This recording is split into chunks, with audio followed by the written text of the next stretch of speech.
So I want to thank everyone for tuning in and joining us for the last Comcast webinar of 2020 before we race into the holidays. So with that being said, Christine and Tyler, I appreciate you joining us as well and taking time out of your schedules. For those of you, so Christine, I'll introduce her first. So this is Christine Stoffel Moffett. She's the Vice President of Enterprise Technologies. So at NASCAR, Christine oversees a lot. So she does network engineering, network architecture, systems engineering, and the list goes on and on and on. So she has a lot of history and an expansive knowledge of technology relationships, and she continues to bring those innovations to NASCAR. So Christine, thank you for joining us. Thank you. Absolutely. And then moving on, we have Tyler Reddick, who all of those tuning in, I'm assuming you already know, he's a professional race car driver. So he competes in the NASCAR Cup Series for Richard Childress Racing. So Tyler, thank you for joining us as well. Yeah, absolutely. No problem at all. Thank you. Awesome. So let's just get started and cover the basics. So Tyler, do you kind of want to just explain a little oversight as to how you ended up in NASCAR in general and behind that wheel? Oh man, well, the road to get to my first NASCAR start was a very long one. But probably 15 years before that first start in NASCAR ever happened in the K&N series at Rockingham. Back up to when I was 4.5 years old. That's when my career started in racing on dirt in go-karts out in California. And it was a long road. It was a lot of fun. I learned a lot out there racing those go-karts. I was about 10 years old, and then started migrating to the East Coast, landing in the Midwest, racing dirt late models, and just predominantly racing a lot of dirt growing up.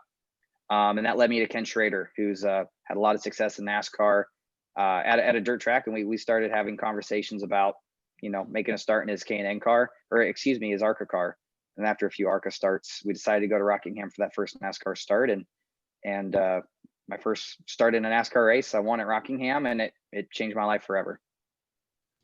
That's awesome. So Christine, I know you have really paved the way for females in technology executives. I know you've been a part of the MLB, the NHL, but how did you ultimately end up in NASCAR? So before I answer that, Tyler, I want to commend you on your path to getting to where you are today, because that just shows, and that will show our audience and many others, that even starting in go-kart racing, it can lead to a phenomenal career, and something that wasn't planned, something that was, and ends up being very exciting. So kudos to you. Thank you very much. I appreciate it. As far as my path to NASCAR, actually, it's really interesting. So, I'm prior multiple time CTO for sports organizations. And I actually joined NASCAR in March of this year, on March 3rd. And 10 days later, once I started here, 10 days later, all of a sudden the world changed. And so I was asked to get 2,000 employees working remotely, and I had 4 days to do it. So, it's been an amazing adventure. We are on a path to, I think 2020 has transformed the entire world, but it's transformed the racing, our racing industry to a new exciting level and I think some of those things we can talk about today. Yeah, absolutely. So let's just jump right into those. So I think 2020 for everything has shifted, but let's talk, what did that look like for the sport? So Tyler, what did that look like on the track? And then ultimately iRacing leading to that for you? Yeah, I mean, we were faced with something a lot of us never really even thought could have been possible before. And so we had to just do things we never really even thought, as a sport we could do. And that was, doing pretty much a majority of the season without practice. That included putting on exhibition races on iRacing for the fans, giving them something to do while we were all, isolating at home. And it was just, it was a really wild year. And there was there's a lot of people that are going through a lot of hardships. And it was nice that we were able to still be able to go out there and put on a show for the fans. And it was really exciting to see our sport kind of come together and come up with a way to still get our product in front of our fans that, especially during the beginning of this pandemic and when we were all at home, be able to go out there and put on a show for the fans and least make life seem a little bit more normal. So for us to do all those things and make that progress was really special to see. And it was really cool to honestly just be a part of it. And I'll add into that. And it's really amazing that, you know, our drivers were able to pivot into, you know, changing from, you know, doing what they normally do in a race car and then pivoting into iRacing. And that transformation has catapulted NASCAR as an industry. With our fans, I mean, we doubled up on our fans, you know, across the world, because our drivers like Tyler were able to capture an audience, and some of those audience we had never been able to reach before. And so, you know, this has been an amazing, exciting adventure, I think, for everyone.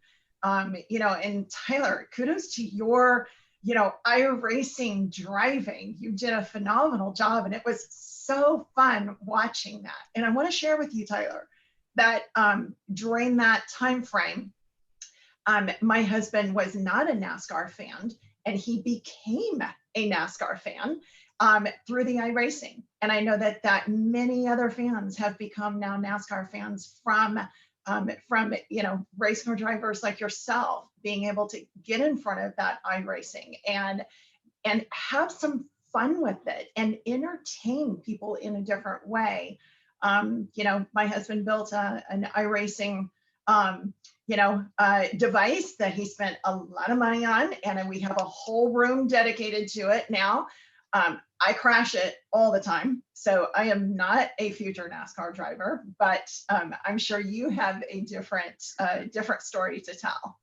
Well, the nice thing about the iRacing and simulators like that is when you crash, it does not hurt like it does in real life. So that is the one good thing. And it's a lot cheaper. You just hit the reset button and you're back on your way again. So that's the fun stuff about it. And yeah, it was a brand new experience for all of us. I mean, I had casually done some iRacing here or there, but it really opened up my eyes to how much more I can grow as a driver in different areas, driving different cars that I'll probably never have an opportunity to drive in my life. You know, I can hop in a Formula One car from, you know, the 2010s. I can get in an Indy car. There's so many other forms of racing that I can expose myself to virtually, but still it's a simulator, and it's all very, very, very close to as close to realism as you can get. And so it opened my eyes for sure. And I know it opened a lot of the eyes of a lot of those that had never iRaced before. And for sure the fans as well. You know, there's fans out there that love NASCAR, that iRace, but there's a lot more that definitely weren't even really aware of it. And it was really cool to see it explode like it did, and like I said, put that out for the fans, and then the fans have the ability to go home and get an iRacing simulator, get as crazy as they want with it, or just bare bones, a monitor, pedals, and a steering wheel, and go at it. So it was just really cool. Like we're gonna have to head to Christine's for that one. Yes. And Tyler, isn't that now kind of your training tool? I mean, it's become kind of a training tool for some of the NASCAR drivers, which again, you know, kind of elevates our sport for the fans, that it gives the fans an opportunity that if they can use an iRacing as a tool to train, maybe someday they can be a professional racer. Yeah, absolutely. We have living proof of it, and that's William Byron. That's what he came from.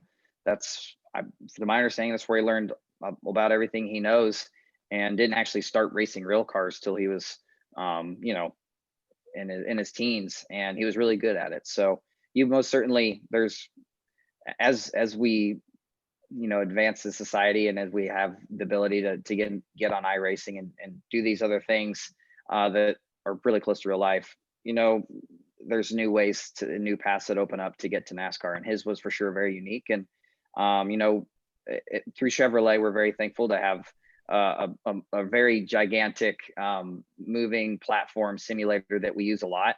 And primarily growing up, or as I grew into the Cup Series and NASCAR, that's what I used primarily. But you can only use it so many hours a day. Normally it's a 6-hour shift, and it's hard to get more than one shift a month if you're lucky. So you don't get a lot of time in it. Through iRacing, you can get on anytime you have free time at home or wherever you have it. And that's the that's the nice thing about it, the ease of access. You can get on it anytime you want and go race. Awesome. So Tyler, you had stated that the iRacing is super similar to the actual live in person on the track. Can you comment a little bit on the mindset of that? Was there still that competitive aspect? I know a few of the drivers like Clint Boyer might not have been taking it as serious with his bathroom and drink breaks, but how was that for you? You know, was there still that, you know, you crashed me type deal, or, and did that transfer when we went back to live on the track? Oh yeah, I got wrecked by a few people on iRacing intentionally, and that carried over, and that bitterness lasted all year long for sure. As ridiculous as that sounds, but at the end of the day, I still got wrecked, even if it was virtually. He still wrecked me twice, so I'm going to remember that when we go back real racing, and remember where you know, it counts, and you know, I would say where it counts, but where we're racing for points and spots in the playoffs versus exhibition races. So that definitely carried over. But you really saw it, like William and some of those guys really put a lot of effort into it. Obviously, they're familiar with it. That's their background. We have drivers in NASCAR that, I mean, we have an array. Like you said, Clint doesn't take it very seriously, has fun with it.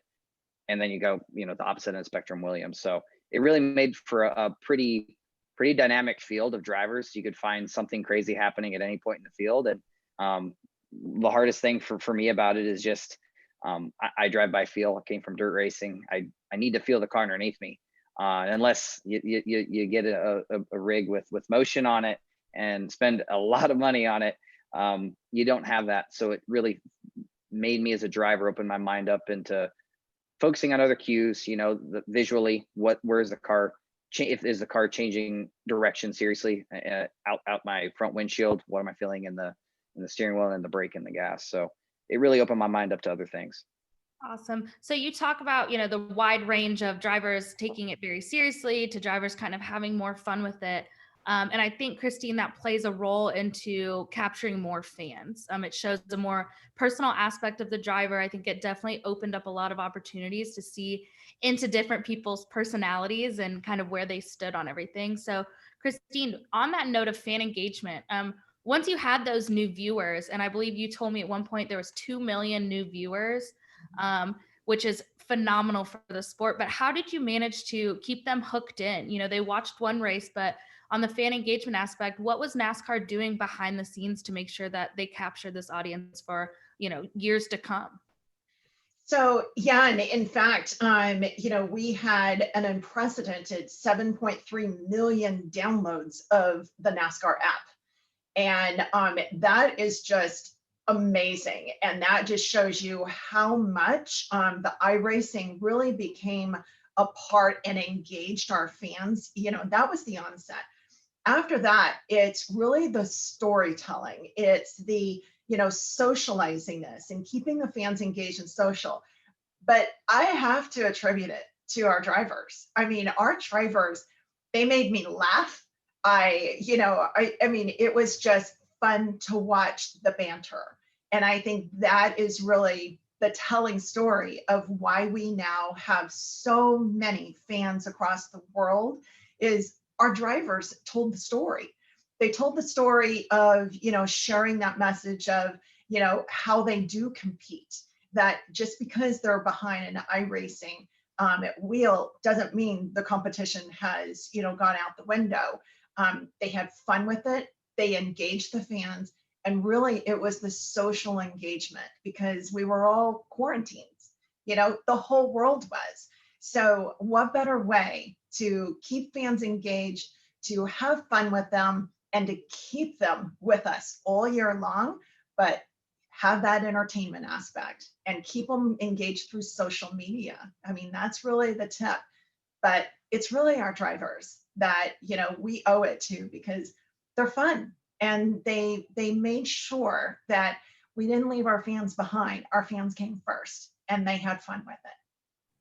Yeah, I love that. So let's shift gears a little bit and talk about teams. So obviously, Christine, you have the team where you said, you know, here's 2,000 people. I'm glad you joined us for 10 days. We're going virtual. And for Tyler, for you, obviously, you have the pit crew and your spotter and everything, which on the track, they're in your ear, they're right there with you.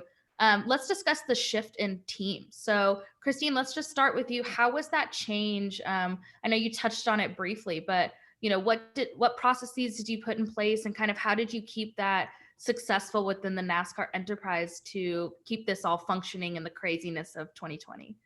So, really, it starts from the top down. And, in any organization to be successful, and it's all through collaboration, making sure that everyone has a voice and everyone's collaborating. And collaboration tools have been, that has been the success for the world to continue to, it's things like this. I mean, we're able to have this great discussion through collaboration tools.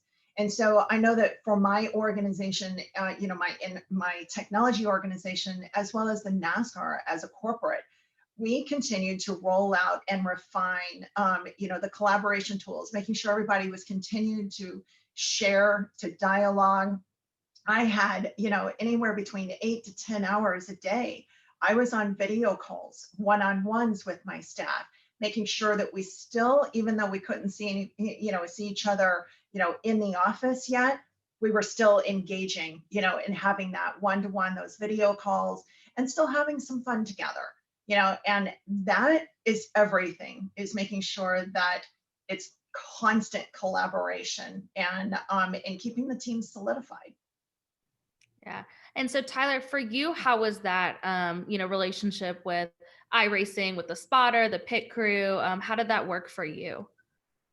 Well, it's challenging. Now I'm very thankful that the races were fixed setup, because I know the first thing about setting up a car in iRacing. So for the most part, my teams give me trouble whenever I would show up for a race and not run very good. My team would cheer me on when we'd run good, and they'd be the first ones to give me a little bit of trouble when I wasn't running good, because unfortunately the guys in the shop really, they can't put anything into it. They really don't know a lot about it either. They've been in racing their whole lives. A couple of them have iRacing simulators, but when you run a fixed setup, races that we did, thankfully, there's really not a lot of input they can give other than, well, depending on this track, you can change your steering ratio and a couple things like this and that. But definitely it was fun being able to bring my spotter on that I have on the Cup Series, Derek Nealon, in. He did a couple races for me. And right off the bat, very competitive as he always is. And we had a lot of fun with it. But when I wasn't running good, he was getting mad that I was asking him to show up. We were running back there in 20th and whatnot. So the pressure was on perform. My guys wanted me to run good. They didn't want me to get beat by guys that we race against week in and week out. It's competitive. That's awesome. Yeah, I think it's always interesting to see, the on the track versus the behind the scenes. And, they're very similar stories as to what you need to be doing with your team. So speaking of teams and people that are making an impact, let's talk about mentorship and kind of where that plays a role and how both of you ended up in where you are in your career path. So Tyler, do you want to talk about how important mentoring was to you, or mentorship in general, where you pay it forward to others maybe looking to get into your career? I mean, it's extremely important for me. I came from dirt racing, which it's racing, correct, right? But you're not exposed to the amount of fans that you are in NASCAR. You're not expected to go to this appearance, that appearance. You don't have those massive partners that you have once you step up to the level of racing in NASCAR. You sign stuff, they're on your car. You go to dinner with them, but it's not like you're not going to actual locations where things are getting manufactured and stuff like that. So learning all that stuff was extremely important. Ken Schrader, he brought me into the NASCAR world, getting me my starts in ARCA and K&N.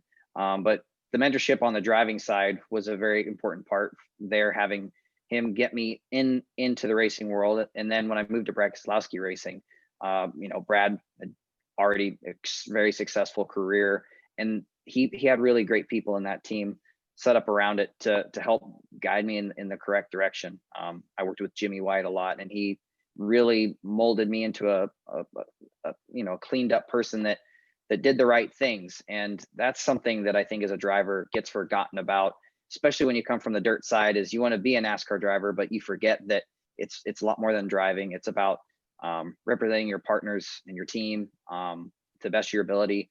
And you got to be willing to probably, shed the shell a little bit and get out of your comfort zone, and just make sure you let everyone know around you who you are, and show that personality. So that was a big process for me, because dirt racing, you're wrenching on the cars, you go out there, you race, you come back, wrench on the cars. It's just pure chaos for 2 or 3 hours. With NASCAR being normally in the past spread out over a couple days. It's just different. It's not the same, and it was a lot of fun to learn that. That's awesome. And I have to say, I think you adapted well. I don't think any fans or anyone watching knew that there was any type of learning curve or anything watching your transition into where you are now. So kudos to you for sure. Sorry. Go ahead, Ty. No, I was going to say and the most important part is the learning curve never ends. The learning process never stops from day one until the day that I get out of racing, or whenever that day comes. You never stop learning. It's a constant advancement and trying to get better. And that's probably the most important part, is realizing that. Tyler, I have a good feeling you'll never be really out of racing. If I can go ahead and throw that disclaimer out there in some capacity, way, shape, or form. So if we're getting into sports betting, you have my vote. So Christine, do you want to talk about mentorship in your journey? I know I touched on earlier that you kind of have paved a way for females in sports technology and higher roles, which I know is important for everyone to see, but just in general, how was mentorship, and why is it important for you to mentor as well? Yeah, because I've been in technology for 36 years, and so that's a long time to be in technology. And when I started in technology, there were very few women, so I didn't really have women mentors.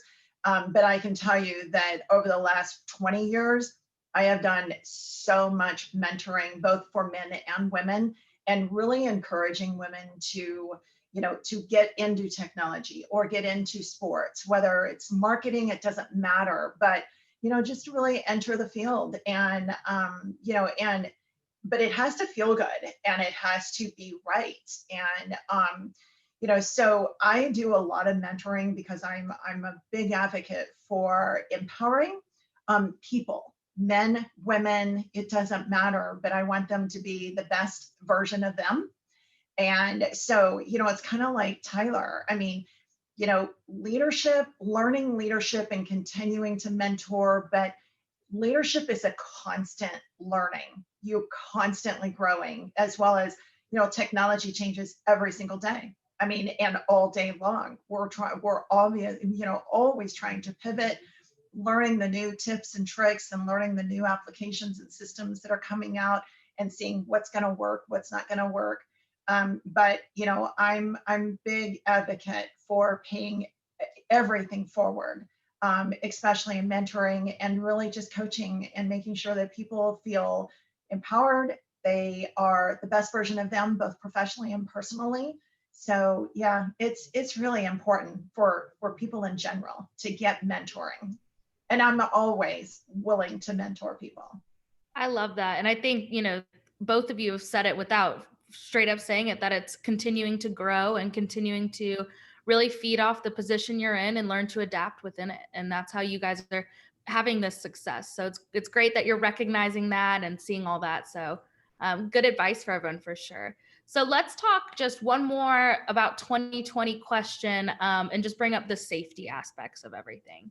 So how that changed on the back end for you, Christine, and things that needed to be put in place. And then Tyler, how was that for you, being down on the track with no fans, and you have your masks on, and it's limited capacity, and all of that for when you were back on the track. So Tyler, do you kind of want to kick it off? Yeah, sure. It was totally different. I'm not gonna lie. I didn't know what I didn't know what it was like to be a cup driver, and I'm not even really sure I still do to a degree. I got to kind of feel it out for, I ran 2 races in the 2019 season part-time, made my first and second start with RCR. And then we had about 4 races there that kind of went off per the normal with, the 3 days and doing appearances and whatnot. But my gosh, it was the craziest thing. I hated that the fans couldn't be there. I mean, it's just like a different, we're running a different, not that we're running a different race, but it's like it just felt completely different. The vibe's different.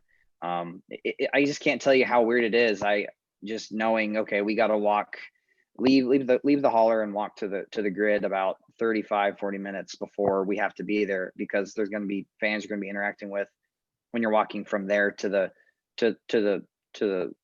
pit road before the command and the invocations, all those things. So all that stuff's been just, it's crazy to just have it taken away and still really get in the same exact mindset, go out there and race, first lap on track you've had in about a year there or wherever it was, and go, and it's time to go. So it was a big shock for a lot of us. I embraced it. I was ready for it. I understood it's what we have to do to go out there and put a show on for the fans. But it was really tough. I truly enjoyed the 3-day weekends, the autograph sessions, the appearances, all the things that were required of me through our partners, through NASCAR, whatever it was. I always loved filling the plate up and being able to go and do those things. I had true enjoyment out of it. So to see it go was very tough. Very difficult at places like Talladega, like Bristol, Martinsville, where the energy is just right there. You're not very far away at all when you're on pit road at any of those tracks from the fans. And the infield at Talladega is one of a kind, obviously, too. So to see that gone was tough. But I understood why we're doing it, and we're going to continue to do it, and never waver from that, because it's what's safest for us. It's what's safest for the fans. It's what's safest for our families, and we got to take safety first. Right. So being thrown into that completely different atmosphere, Christine, how did you all decide amongst all of these safety precautions to make sure that not only the drivers and their families and their crew were safe, but the fans, and then still keeping those fans around in a certain capacity? Yeah, it was, it's one of the things I am most proud about in 2020 in joining NASCAR, as the world knows, NASCAR was the first back to their sport, back to racing. NASCAR was the first back with fans. And honestly, NASCAR has been one of the first sports organizations back to the office. I'm in the office. I've been in the office since May, and we have been back, because we've put in the right protocols and the right processes. And that was from start to finish. I can tell you that as soon as the world changed, around March 13th, and the whole world went into quarantine, we immediately, as a NASCAR corporate company, started planning. We started having calls. We started looking at, all right, how are we going to get back?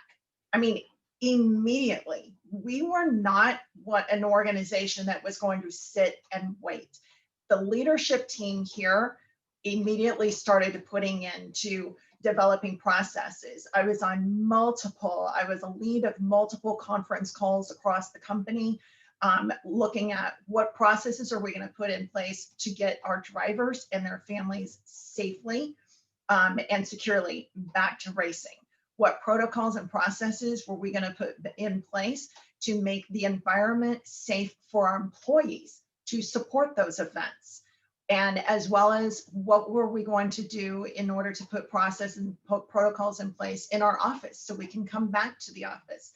And then, one of the most important is our fans. So we put in stringent protocols and processes, to make sure our fans, were educated, that they knew what they were going to expect when they were allowed to come back to the venues. And, because we were so diligent in our efforts as a company, in our collaboration with our leadership team and our employees and the drivers and the teams, and we were able to put in those protocols, we were able to go from state to state and work with the government officials and get approval to get fans back. And we just didn't let up. we kept, we kept really focused on those processes. And I have to say, even as a technology leader, technology did not play a huge role in that. It really was because of the processes and protocols we put in place, and everybody complied with those, and and embraced them. We all knew we were living in a different world, and we had to do what the most important thing was, to keep everyone safe and secure. And technology played into that. When we came back to the office, I put in facial scanners that check our temperatures. People can't even enter the building until their temperatures are checked, and it's just processes that we put in place. But I just have to commend the drivers and the teams and their families and our employees and our leadership team. I mean, we nailed it, as NASCAR, as an industry. And we really set the tone for the rest of the sports industry to watch, listen and learn. I mean, I can't tell you how many calls I was being called on to, sharing our experiences with other sports teams, with the leagues. I was asked to, just go on to a video call and say, because they were asking, sports teams and leagues all over the world were asking, okay, what did NASCAR do? How did you guys do it so well? How are you able to get fans back? And it was, that sharing across the world that we did, that I really feel that we enabled, many organizations across the world to replicate what we did, and to take those protocols, add to that, and create safe environments for our fans, because our fans are so important, and making sure that they feel that when they come to an event, that we're going to take care of them. Not only are we going to give them, our drivers and our teams are going to give them a great show and a great experience, but we're also going to protect them and make sure that they're safe. Yeah, absolutely. And for me, being a big NASCAR fan, I do have to applaud, both the drivers and everyone on your end, Christine, because obviously you missed that in person, and, I didn't bolt down to the Atlanta Motor Speedway as I would have in the past, but there was that normalcy there for me. I still got to cheer for my drivers that I, we still, were calling our friends that were NASCAR drivers. So, you did provide that for me and other fans. And I think that was kudos to NASCAR and kudos to you both for making that happen. But I also want to, commend our fans. We made a lot of changes this year, and, we had to make those changes. And our fans have embraced those changes, and they have embraced our industry. And, it goes to show you that people are resilient, and, and we grew as an organization, but we grew as an industry because of it. And so we can't thank our fans enough for embracing all the changes, and, everything from, we've gone contactless. We only do credit cards now at our venues. We only do, digital ticketing. So you have your ticket on your phone now. And that was a big culture change for our fans. So our fans are amazing. And we thank them for being a part of this whole change. I love that. And we definitely have some fans tuning in, so they hear it loud and clear. So let's, 2020 has been interesting. We've learned a lot. I think everyone's grown. We have to appreciate everyone, hanging on and adapting to what was thrown their way. But let's talk about what's to come for 2021 before we jump into audience questions. So Tyler, I know you and I were, the three of us were talking before we started the broadcast, and you had said, iRacing is now going to be part of my training, when before you didn't even own a rig. So do you kind of want to talk about what 2021 is going to look like for you, just based off things that have shifted or learned? And then if there's any innovations or technologies that you're excited to see moving forward? Well, it was a crazy year. And, I think a lot of people were hoping that next year we could go back to normal racing, or what normal was, right? And as it looks like as a timetable of things are unfolding, we need to still play it safe. So, with going back to racing in Daytona and with the way things are going, I feel like for me, with that on track time being limited, like I said, I was rookie last year. I still almost feel like rookie because I didn't get the practice sessions and all the on track time you get with those more spread out days. So with the amount of time that we will be spending home, and just in this off season, I felt like there was a lot of room for me to improve on iRacing. As a I guess an iRacer, but as a driver in general, I could learn a lot of things, expose myself to cars that I'll hopefully I can get to drive one day. But I mean, not everyone gets to drive NASCAR, Formula One, IndyCar, trophy trucks, and all those things. But with iRacing, you can do all those things. You can learn the driving techniques to, well, make it a lap around the racetrack, wherever track you're at. And then from there, build on how do I become faster? How do I race for position better? And through iRacing, we have all those things. And so I think it can help me become a more versatile driver. And that in turn will hopefully help me adapt to situations that are happening around me on the racetrack faster, and be able to, hold on to the race car better if I get really out of shape or whatever it might be. So I think it just is a great platform. Again, when you're in a rig that doesn't move, you have to focus on different cues. And I think that'll be something that I can really grow as a driver. And that's what I found when we did the iRacing Invitational Series. I was like, wow, I have a lot of room to grow in this area. And when we ran that Richmond iRacing event, and when I went back to Richmond for the one race we had this year, I've never really understood Richmond. And I feel like that iRacing event, running all those laps that I did to try and get better there, because I'm really not that great there in real life either. That iRacing event really fast forwarded my learning curve. And I was really blown away by that after we went and ran that race at Richmond, and we ran very, very well compared to how I've ran there in the past. So that opened my eyes up to it. And from there, I was kind of, when we were originally going to do this, I was kind of on the fence about it. But 2021 started the day after Phoenix ended, and I decided I was going to make that a part of my routine and do everything I can to grow on that platform and use it to make myself the best driver I can be. Yeah, I love that. And we're super excited to see, you just continue to grow in that career and get faster and, bring home some victories. So I look forward to it. Christine, what are you most excited about in 2021 for NASCAR? I know you can't spill all the secrets, but I definitely know that with NASCAR continuing to, really be a lead in innovation, that you can probably let us in on a few things. So can you share what you're excited about and what's to come for NASCAR? So from a technology perspective, there's a lot. Obviously there's some things that I can't share right now. So everybody will have to keep tuned in and keep watching us on social media, keep watching on my LinkedIn as we do more announcements on technology.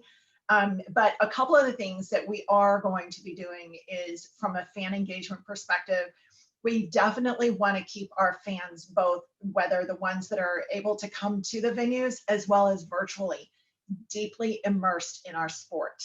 And, this is a global sport. So we need to make sure that we are taking that into consideration. And so some of the things we're redesigning our entire mobile app. We're going to be rolling out some loyalty programs. We're going to be rolling out some fan engagement things that are going to be both in track, out of track. We're going to be using some more 360 degree view cameras in cars, as well as, some in the pits, some in the different areas to give, our fans are so used to going to the track and getting those pit passes and getting the hot passes. Those are so fun. And I did it before I joined NASCAR, and I just, I love doing that for years. And so we still want to be able to provide a level of those experiences to our fans. So you're going to see some pretty cool announcements coming in January, as well as February and March and April. Every month we're going to look to roll out a new technology, and most of them are going to be all fan engagement. And many of our sponsors are heavily involved in that. I mean, we've got some great technology partners that, and some new partners that we're going to be announcing next year that are really enabling us to take those fan engagement experiences to a whole new level, both mobile, social, on track, out of track, in your home. So get ready. And if you're not a fan now, I would suggest download our app, become a fan, because we got a lot of really cool, exciting things happening next year. Yeah, I know that definitely gets me excited. And it sounds like we're going to have another webinar to do a follow-up on the things that we're looking forward to and watch them come to fruition for sure. So with that being said, let's definitely jump into audience questions. So for everyone watching, please feel free to drop your questions in the chat or the Q&A, but I will go ahead and get started. So this one is for you, Christine. It says, how is NASCAR's relationship and collaboration with NBC coming along? And product. Yeah, no, actually there's a couple of ways that I'm personally collaborating with NBC and Universal and SportsTech, and there may not be many fans that are aware of this and individuals that are aware of this, but there's an amazing sport tech, new tech out there that NASCAR is partnered very closely with Comcast on. And, and this is launching new technology. This is launching startup tech, which I love to see new technology companies come to technology, come to NASCAR, come to the sports industry. So we are really embracing the relationship between NBC, Universal, Comcast, and this whole sports technology group. So I'm pretty excited about it, and stay tuned because you're going to see a lot more on my LinkedIn. And next year, we're going to be announcing some pretty cool startup tech companies that NASCAR is really getting behind. So a lot of great things happening in 2021.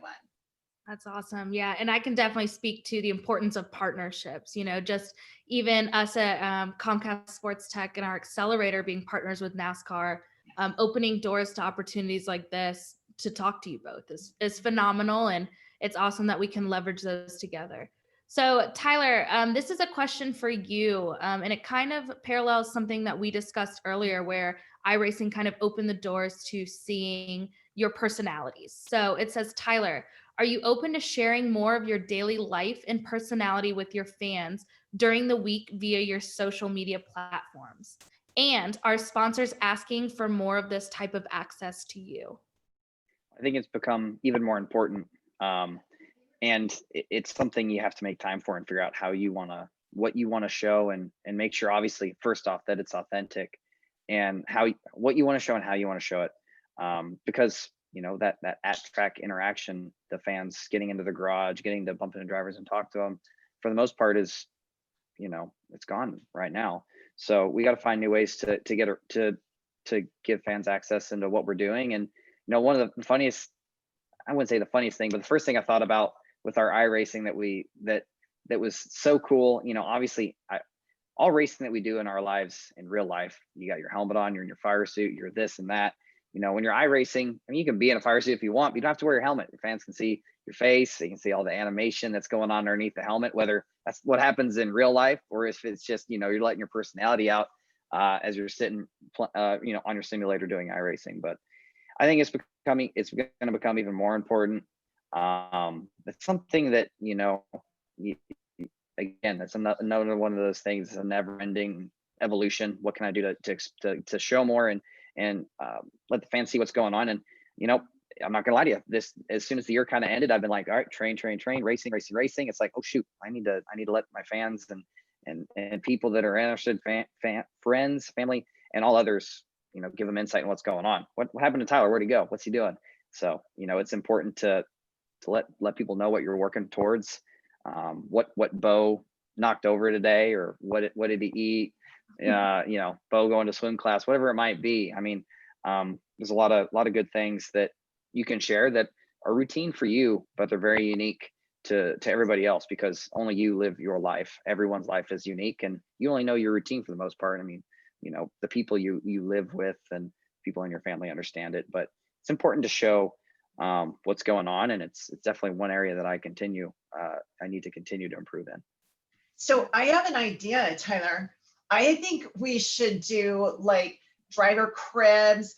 And I think it would be really interesting because in my garage, I'm big on tools because I do for years in the years ago, I used to motorcycle race. So I love, motorcycle, I love racing. And so in my garage, I'm very particular about all of the tools. All the tools, they have their place, they have their cutouts. I think it'd be really fun to understand what your garages look like. I don't know. Yeah. I got to tell you, my garage has never been the most clean. There's normally things stuffed away in it, but ever since Bo, it's been kind of the running joke. My car has been sitting in my garage. I've been needing to put new trailing arms on it for 3 months now, and I haven't even gotten. I've fired it up, picked up the air ride suspension so I could jack it up, and that's about as far as I get because I got to go back to doing other dad things when I'm home. So the garage is kind of turned into I don't even know what it is right now, but definitely, it's my toolbox isn't the cleanest. I'm always in and out of it, and I'm normally grabbing tools to fix something in the house. It seems like right now, but it's fun. It's all worth it. One day I'll get back to that stuff. Right? Yeah, for sure. I bet Bo's first car bed is going to be a lot different than the normal kids. I can tell you that. Yeah, for sure. So a few more questions and we'll wrap it up. Dan has asked Tyler, coming from dirt racing, do you see yourself having an advantage at Bristol this March? Also, how do you practice or prep for a race like that if you're limited to practices prior? Well, it might be one of the few situations where overthinking could be damaging. But I wouldn't be surprised if iRacing found a way to release a track before we even run it. That'd be kind of cool to have something like that out there. I've always have dreamed of being able to run that race. I remember watching YouTube videos, and even before YouTube, when it was on cassette tapes, whatever it was, the highlights of Freddie Smith and Scott Bloomquist racing and dirt late models, and then Sammy Swindell racing sprint cars at Bristol on dirt. And so for me, my crew chief, Randall Burnett, as well, we come from dirt racing. We have dirt racing background. So that's always been really exciting to us that we're finally getting to do it. But it's hard to say, we're racing stock cars on dirt.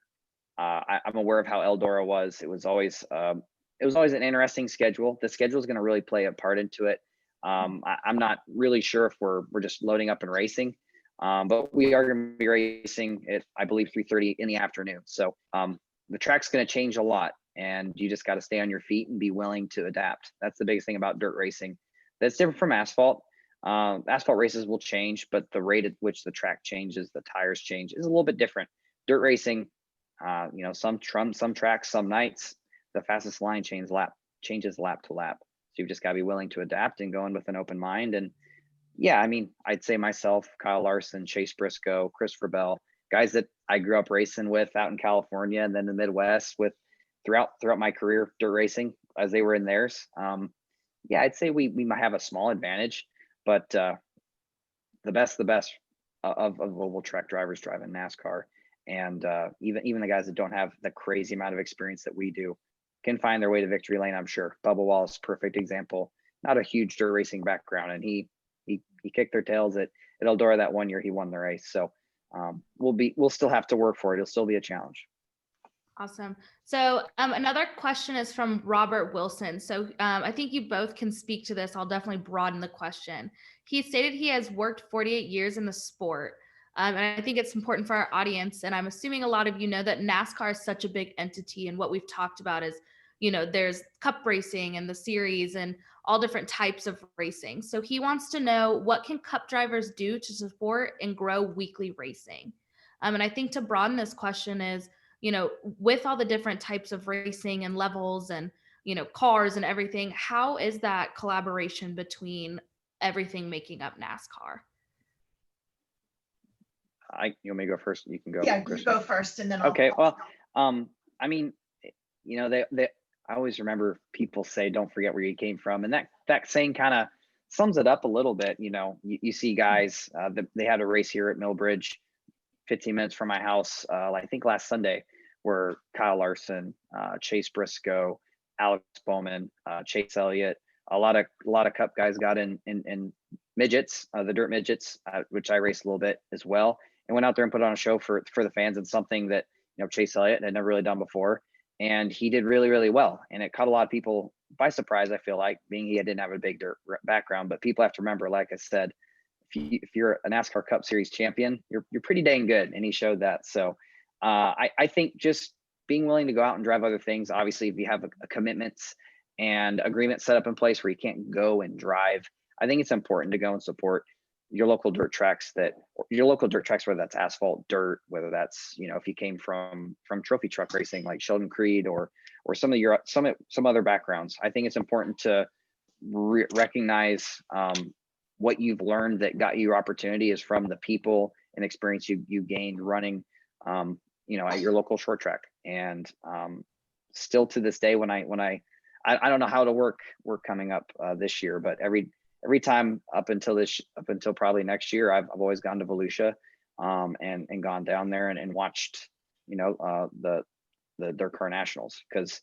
my first time in Florida was at Volusia running that track. And then I was during the day, I was making the trek over and going and watching Cup drivers on track practicing. So it's crazy how it flipped, and now it's the other way around. It's a good thing. It's crazy, but it's important to remember where you came from, and it's important to get to dream, because I dreamed that I'd eventually make it to the big bankings at Daytona, and I did. So it's important. Awesome. So I'll add a little bit in there. And, you know, I look at it for more from a fan engagement and a technology perspective. You know, I think all racers, no matter, and all drivers in all teams, it doesn't matter if it's Cup, if it's NASCAR, if it's, you know, what series it is, or if it's IMSA, it doesn't matter. It's one community. And we together have to really get our fans, our racing fans, excited about now, excited about the future, excited about our transformation, and just excited about racing. You know, racing itself as a sport is so fun. And we as an industry are going to make sure that we are doing a really good job of engaging our fans. So it doesn't matter what series or division of racing it is. We as a group, as an industry, have to really engage our fans. Social media, we have to support each other. Every single division, every single team in racing across the world has to be really supportive of each other. You know, and know that one fan, you know, in one series or one type of racing will transcend into another. And so I just think it's a community thing, you know, it's a collaboration thing, and it's just keeping engaged. And so if there's something happening, whether it's social media, and whether we get, you know, Tyler to show us in the future his garage or his crib or something fun, that everyone needs to retweet that, reshare it, you know, post it, and get other teams involved in that. So it's a community. Awesome. Well, on that note, I think we end it right there. You know, I think that kind of sums up the whole beauty of NASCAR as a whole, that there's all these moving parts, all these spokes to a wheel, and, you know, we just keep moving forward. So I want to say thank you to you both again for joining us. I thought that was an awesome webinar. We didn't get to a lot of the questions. So if everyone wants to email or connect with me, I can be at Natalie. I can be found at Natalie at ComcastSportsTech.com, and I'd love to connect and answer some of your questions from Tyler and Christine. So, Christine, I know you had said connect with you on LinkedIn. Is that where you want to be added? Absolutely, please. You know, anyone that wants to connect with me on LinkedIn, it's a great tool, and happy to mentor, happy to answer questions. Yeah, I'm all about that. Awesome. And Tyler, is there anywhere that you want your fans to connect with you? Yeah, you know, you can follow me on my name on Twitter, Instagram, Facebook. Yeah, and also I just want to say, Natalie, Christine, both of you, thank you for coming together and allowing me to be here. And Christine, you and your team, everything that they've done to help make 2020 possible and a success. You know, it was so great to be able to still go on the racetrack and race, put on a show for the fans. So thank you for everything your team does, and Natalie, thank you for everything you did to help make this possible as well. Yeah, of course. It was definitely my pleasure. So thank you everyone for tuning in. You can find us at Comcast SportsTech across our social. I would love to answer any more of your questions there or put you in contact with someone that can. Again, thank you both. And I look forward to talking soon. And everyone stay tuned because we are going to announce our new cohort on February 22nd. Very excited. Thank you. Bye, everybody. Guys.